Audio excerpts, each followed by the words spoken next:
Pada video kali ini kita masuk di bab yang ke-11, yaitu Create View dan Edit Files. Di bab kali ini kita akan membahas tentang STDIN, STDOut, STDR, lalu pengenalan Vim, konfigurasi boot order, dan lainnya. Dan untuk yang pertama kali kita akan membahas tentang STDIN, STDOut, dan STDR. Nah, lalu apa STDIN, STDOut, dan STDR? Jadi gambarannya seperti ini. STDIN itu merupakan singkatan dari standar input. Jadi sesuatu yang kita inputkan atau masukkan ke dalam Linux kita seperti kita memasukkan perintah ls, cd, mv, rm, dan lainnya. Lalu terdapat juga stdout dan juga stdr. Jadi ketika kita memasukkan input atau komen itu pasti akan menampilkan stdout atau stdr. Jadi stdout itu merupakan standar output. Itu merupakan output yang diberikan oleh Linux yang mana jika kita memasukkan perintah lalu dia akan menampilkan apa. Sebagai contoh, kita ketikkan ls maka akan diproses. Maka output yang akan diberikan adalah isi file dari sebuah directory. Dan kalau stdr itu merupakan standar error yang ketika kita mengetikkan ls pada file maka dia akan menampilkan error atau stdr. Kita langsung saja praktekkan di Debian-nya. Lalu di sini kita ketikkan ls. Nah, ls ini merupakan input dan hasilnya ini merupakan outputnya. Jadi ls itu merupakan stdin. Jadi ls itu merupakan stdin lalu bawahnya merupakan stdout. Kita coba membuat file, kita ketik lalu enter. Lalu kita ketik cd tags.txt. Enter. Nah, maka dia akan menampilkan error karena tags bukanlah directory. Cd tags ini merupakan inputnya dan yang ini merupakan outputnya. Lalu di sini kita akan belajar cara memasukkan input dan outputnya akan disimpan di suatu file. Contohnya kita ketikkan ls, lalu enter, maka dia akan langsung menampilkan outputnya. Lalu kita akan menyimpan outputnya ke suatu file. Kita ketikkan ls, lalu tanda lebih dari, lalu show.txt. Nah, perintah barusan menandakan bahwa saya memasukkan yang dimana filenya akan disimpan di show.txt.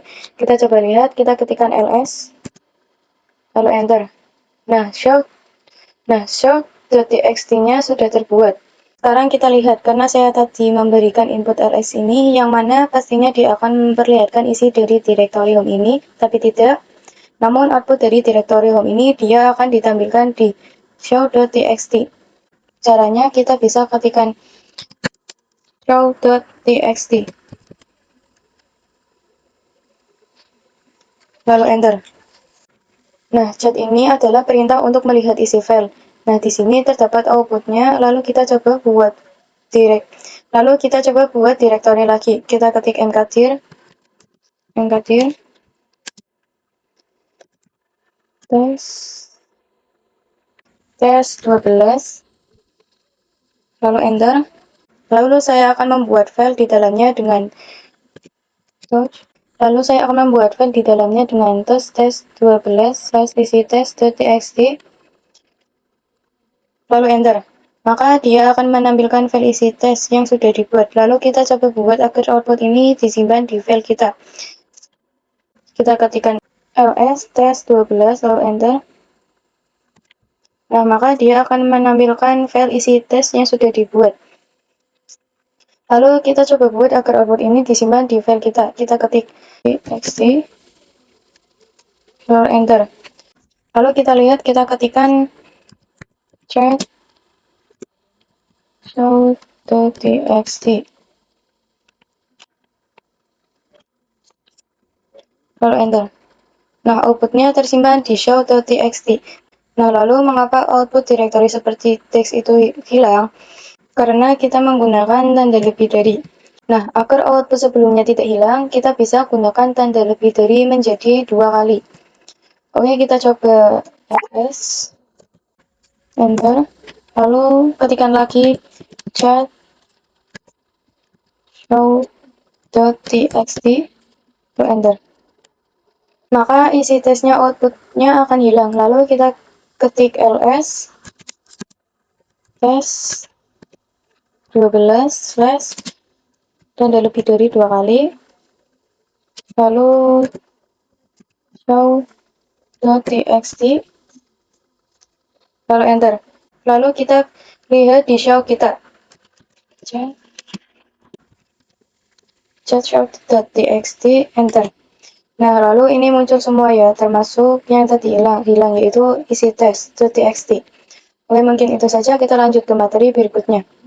Lalu selanjutnya kita pelajari tentang pengenalan Vim. Apa itu Vim? Vim merupakan software yang digunakan untuk mengedit file pada Linux. Oke, kita coba saja di CLI-nya. Lalu di sini kita ketikkan V, lalu tab, bukan enter. Nah, dia akan memunculkan view viewers v13 ini. Nah, di sini adanya tidak ada Vim. Karena Vim itu bisa dibilang versi terbarunya. Oke, kita install dulu Vim-nya untuk mengedit file test yang ada pada home directory ini. Kita ls, lalu enter. Nah, lalu di sini kita ketikkan apt get install Vim, lalu enter. Oke, di sini delete ya permission-nya, karena kita tidak punya akses untuk install sesuatu di mode user ini. Jadi kita harus masuk ke root terlebih dahulu. Kita enter, lalu passwordnya enter, lalu masuk ke root yaitu cd/root, enter. Lalu kita coba ketik apt o, lalu enter. Lalu kita ya, lalu enter. Lalu ini kita tunggu prosesnya. Nah, di sini dia meminta kita untuk memasukkan drive-nya. Lalu kita klik tombol kasetnya, lalu kita klik kanan, lalu pilih dibagi. Lalu pilih Debian yang kita gunakan untuk menginstal. Ini saya pilih terlebih dahulu. Karena saya menggunakan Debian 12, maka saya pilih yang ini. Open. Nah, jika sudah di open, lalu kita enter lagi. Nah, dia akan melanjutkan prosesnya. Nah, dia akan melanjutkan proses installnya lagi. Nah, jika sudah selesai, kita exit saja. Exit dan enter. Nah, ini kita kembali ke direktori biasa. Lalu kita ketikkan v, lalu tab. Oke, di sini Vim-nya sudah ada, yang mana akan kita gunakan untuk mengedit file. Lalu selanjutnya kita akan mengkonfigurasi boot order. Kita langsung saja ke Debian-nya. Nah, di sini kita start. Nah, di sini dia akan menampilkan seolah-olah meminta penginstalan ulang. Ini dikarenakan kita sebelumnya memilih DVD atau CD untuk install Vim. Karena seluruh proses install Vim itu dia berada pada DVD yang sudah kita pilih. Kita power off kembali. Lalu di sini kita klik setting, lalu sistem. Oke, nah di sini harddisk ini urutannya ketiga. Nah, di sini kita klik harddisk,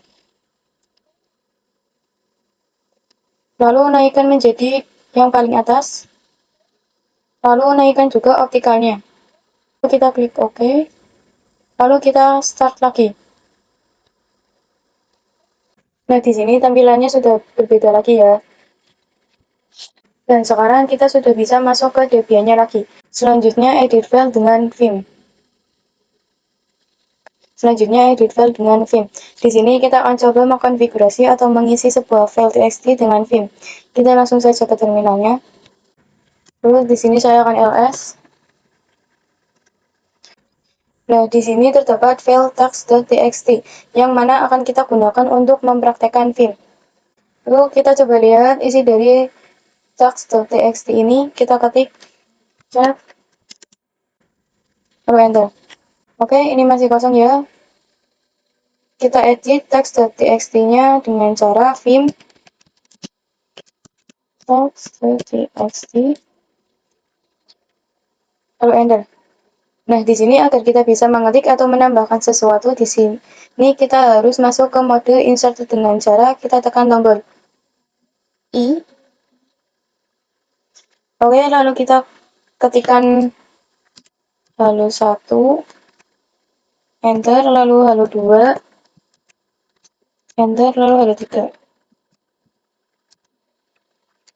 Nah, untuk save-nya kita harus keluar dari mode insert dulu. Caranya kita tekan tombol SC. Oke, sudah keluar.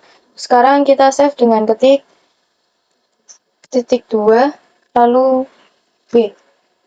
Yang artinya ini adalah save. Lalu kita kombinasi W ini dengan Q, lalu enter. Oke, sekarang saya sudah keluar dari filmnya. Sekarang kita lihat pada tax.txt apakah ada halus 1 sampai 3. Kita ketikkan check tax.txt. Txt. Enter. Oke, ini sudah ada ya. Lalu bagaimana kalau kita melakukan pengubahan tapi kita tidak ingin mengesave-nya atau hanya keluar saja? Kita ketikkan vim tax.txt, lalu enter, lalu masuk dulu ke insert, kita tekan I, lalu tambahkan hello 4, enter, enter, hello 4. Lalu keluar dari mode insert dengan tekan ESC, lalu kita bisa ketikkan titik 2 Q tanda seru, lalu enter. Lalu kita cek lagi dengan ketik text.txt. Kita enter.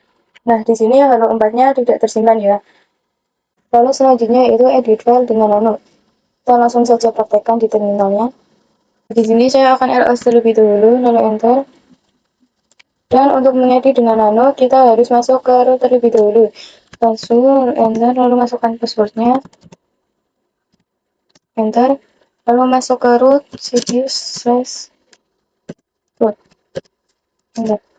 Nah, di sini saya akan menggunakan file dev.txt, lalu kita ketikkan perintahnya yaitu nano, lalu enter. Nah, tampilannya akan seperti ini. Lalu akan saya isi dengan lalu satu, lalu enter, lalu halo 2, enter, lalu 3. Lalu untuk save kita bisa tekan ctrl plus X, lalu di sini kita tekan Y dan enter. Lalu jika di sini saya cat dev.txt, lalu enter, maka dev.txt-nya sudah keisi dengan halo 1 sampai 3. Selanjutnya yaitu perintah more dan less. Oke, kita ke terminalnya. Di sini saya akan melihat isi dari file yang bernama botlog, di mana file tersebut berada di var dan log. Kita ketikkan saja get var log botlog. Enter. Nah, di sini permisinya Daniel ya, karena kita masih menggunakan user. Kita harus masuk ke root agar bisa membuka filenya. Kita ketikkan su, enter, lalu password, enter, lalu masuk ke root cd/root. Lalu kita buka file yang akan kita lihat. Ketik chat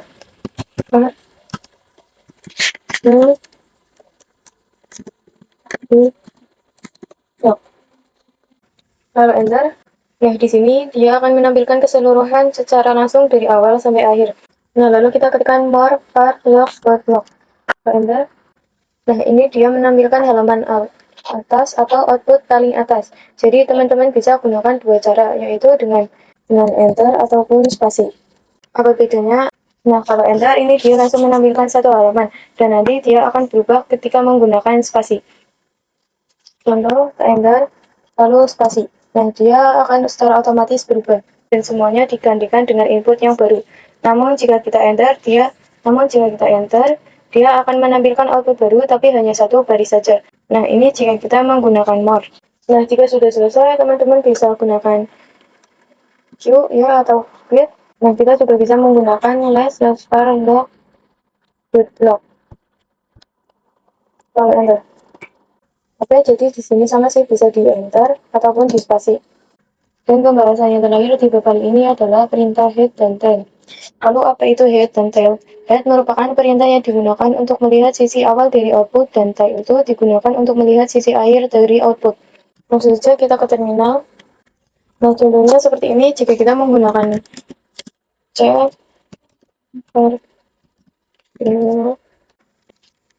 lalu kita enter, maka dia akan langsung menampilkan akhirannya seperti ini dan seperti ini.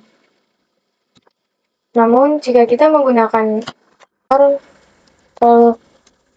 log botlog lalu enter, maka pada outputnya dia akan menampilkan sisi awalnya seperti ini. Lalu ini saya view. Lalu kita coba menggunakan head dan tail. Lalu kita enter. Nah, kita tidak bisa melihat kelanjutannya karena ini merupakan sisi awal dari output saja. Dan jika kita menggunakan tail, enter, maka dia akan menampilkan sisi akhir dari outputnya. Kita juga bisa menentukan berapa baris output yang kita inginkan. Contoh di sini saya ingin output dari bootlock itu hanya 5 baris saja. Jadi kita bisa ketikkan ya 5.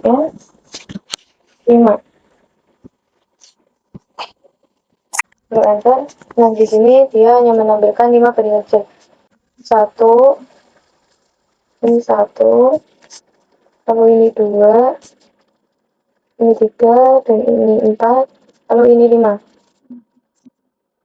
Lalu kita coba lagi menggunakan tail.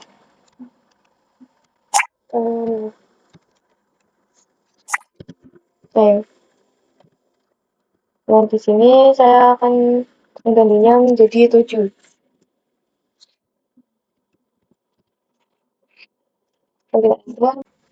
Dan jika kita enter, maka dia akan menampilkan outputnya hanya 7 baris saja. Oke, mungkin itu saja untuk bab kali ini. Semoga bermanfaat. Sampai bertemu di bab berikutnya.